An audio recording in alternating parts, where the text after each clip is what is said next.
Now, here's the thing that I get asked the most is the temperature of the wax that we whip. The most important thing is not temperature, it's gonna be consistency. So what you don't want is you don't want a consistency that when you put the spatula through it, it doesn't hold its lines, like it's too thin and too warm at that point. What you're going for is you want a consistency that when you put your spatula through it, it's gonna hold its peak. So whatever shape you kind of move it to, it holds that shape. That's how you know it's ready. Now from there, that is when you need to work fast and you need to be ready to pipe your candle. So I'm not a very good piper, but it doesn't seem to really matter in these candles. They turn out looking absolutely amazing. Without further ado, let's dive in. Let's make our whipped wax candle with our blueberry embeds. While we are waiting for our wax to melt, I'm gonna go over the equipment that you're gonna need. So you're gonna need some kind of a mixing container. I like this one because it's pretty deep. You don't need the pouring part on here because you're not actually pouring it. I just don't want to mix in my pouring pot because I don't want to risk damaging it. So some kind of mixing container. You're going to need a hand mixer. I only put one of the hand mixing things on my hand mixer because that's all that's going to fit into here is one. I'm not going to be able to fit them both in there.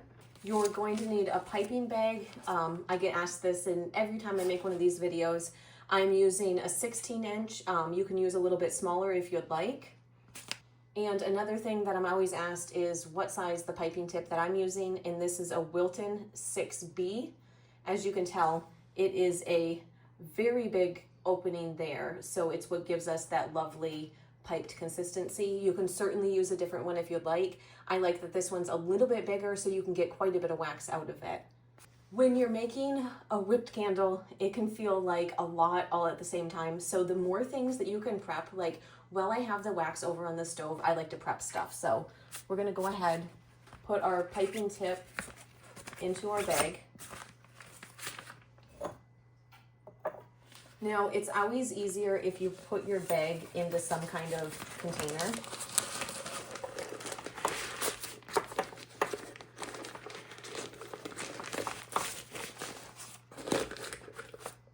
Right, so then this way, this is completely ready when I'm ready to put the wax in there, and it just makes it easier getting the wax into here so you're not creating a mess.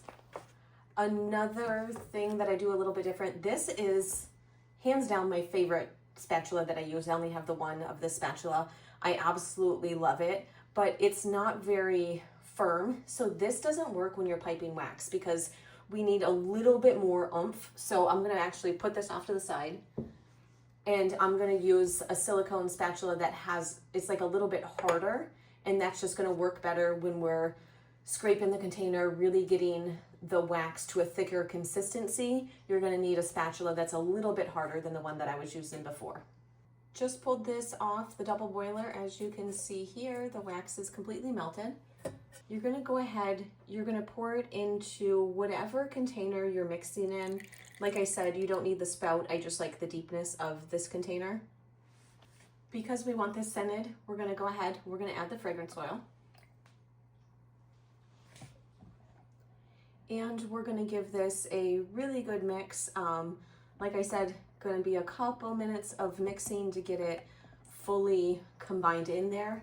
You have nothing but time right now because we're literally gonna be waiting for wax to dry for a little bit and checking in on it. So go ahead, give it a good mix. Now I'm literally just gonna leave this sitting on the counter until it cools down a bit. So just let your wax cool. When I come back to check where it's at, I will show you the different steps that we have. Now, really important, so when you get to this part, know that it is messy. So right now it's not messy, the wax is contained, candle making isn't super messy, but this part is going to get messy. So keep a bunch of paper towels handy. As you can tell, I'm not even that far into it, and I already have wax on my handle of my spatula. I guess I don't even know how I did that. But it is going to become a mess, so just keep paper towels handy. They are going to be a lifesaver when you're doing this. So this has been sitting for a few minutes. What I'm going to do, I'm going to come around the edges, break this up as much as I can. As you can see, there's a little film on top. I'm just gonna go ahead, break that up. Now, you're gonna have to use a little bit of muscles when you're doing this. It's not gonna wanna come off the side of the container. So you kind of have to Hulk smash it. And we wanna get all of the wax. So even up here where it's starting to harden up, this is why I use like a little bit of a stronger spatula, because it's trying to set into a candle. So it's really getting into, I don't know how well you can see, like the edges there in the bottom. You wanna come in, get that off, get it off the sides of the container.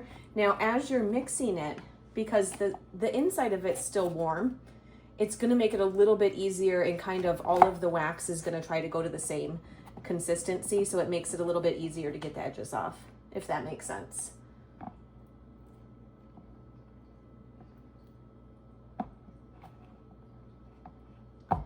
Okay, this is nowhere near where we need to be. We still gotta let it cool a little bit, but what I'm gonna do is I'm gonna grab the hand mixer. So for right now, kind of remember the consistency that we have.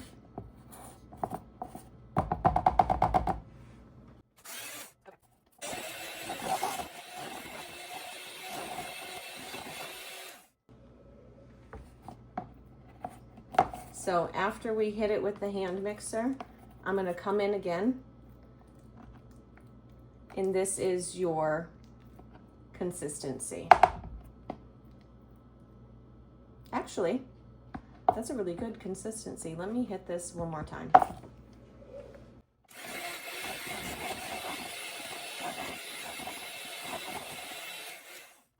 The reason why I wanted to hit it another time is I want to be sure. See, it's not the consistency. That was a little bit of a trick. So we're getting pretty close. So if you can see right here, see when I try to make a design and it's like folding over, that is not the consistency that we want to be, right? Because if you pipe it at this consistency, it's not going to hold its shape. It's just going to turn into a blob. I'm coming in with my hand mixer again.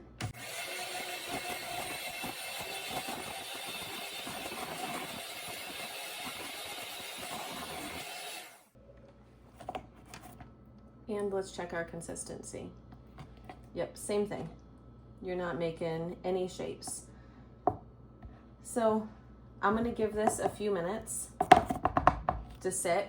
If you're wondering the reason why the consistency changes when we hit it with the hand mixer, that's actually because parts of the wax are gonna be warmer than other parts. Coming in using the hand mixer in it really gets everything to the same consistency. I don't think it'd be real difficult to make this without a hand mixer. So let's give this a minute or two and then we'll come back. Here's the consistency we're at.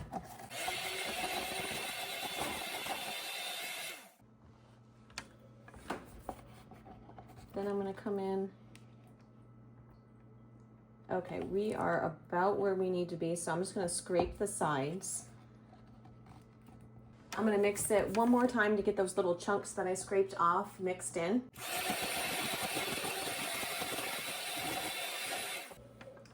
And let's take a look at the consistency. So see here, when I am lifting up, if I draw a shape, it's staying. This is the consistency that you want it to be. So now's the time that you need to move fast. This is why we have our piping bag ready.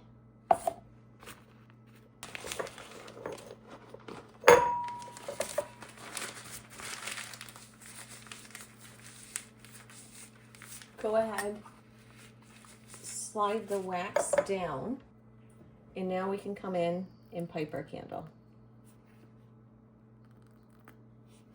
So when I'm piping this, I'm not the best piper, but I just come through and I squeeze like little blobs. As you can tell, I kind of just squeeze a blob, lift my piping tip up, and then go back and do that throughout the whole candle.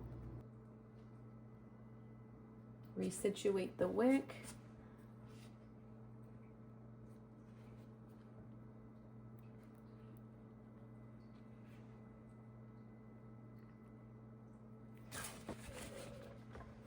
feel like I need just a little bit more right there. Now let's come in with our embeds and see where we're gonna place them. And when I'm placing embeds, it's a little bit random. I'm just trying to place them where I think they're gonna look good. There's really no rhyme or reason to where I'm placing them, other than I'm just trying to find spots where they look good.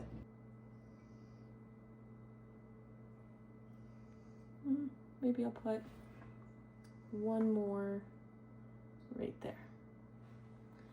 Now, what I'm gonna do is I'm gonna let this finish hardening. So the stuff that we piped is still very soft. So let's let this harden before we trim our wick. Now that our whipped candle is fully cooled, we're just gonna come in, trim the wick, and there is your finished candle. I really hope you enjoyed the video. I hope you enjoyed making and using your candle as much as I did. And if you haven't done so already, be sure you hit the like and subscribe button down below.